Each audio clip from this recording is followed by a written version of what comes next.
56 மாதங்களாக வெளித்தன்மை இல்லாமல் ஒரு கார்ப்பரேட் நிறுவனம் போல் அதிகார வர்க்கத்தின் உச்சத்தில் இருக்கும் திமுக குடும்பம் கோடிக்கணக்கில் கொள்ளையடித்து தமிழ்நாட்டை மிகப்பெரிய கடன் சுமையில் தள்ளியுள்ளது. இதை பொறுப்புள்ள எதிர்க்கட்சியாக சுட்டிக்காட்டுகிறோம். திமுக கடந்த 56 மாத காலம் வருடத்திற்கு 1 லட்சம் கடன் வாங்கி தமிழ்நாட்டை மிக கேவலமான வகையில் நிர்வாகம் செய்து ஏற்கனவே இருந்த கடனை விட கூடுதலாக சுமார் 4 லட்சம் கோடி கடனை அதிகரித்துள்ள நிர்வாக திறனற்ற திமுக அரசின் சாதனை. ஆட்சிக்கு வந்த ஒரு வருடத்திலேயே விடியா திமுக அரசு கொள்ளையடித்த எல்லா ஆடியோவிலும் வந்த செய்தி 30,000 கோடி ரூபாயை திரு சபரீசன் அவர்களும் திரு உதயநிதி அவர்களும் என்ன செய்வது என்று தெரியாமல் தவித்து வருவதாக அப்போதைய நிதியமைச்சர் திரு பழனிவேல் யோகராஜ் அவர்கள் தெரிவித்தது அனைவரும் அறிவீர்கள்.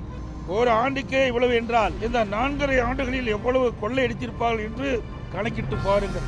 ஊழல் செய்வதை தவிர இவர்கள் தமிழக மக்களுக்கு எந்த நன்மையும் செய்யவில்லை.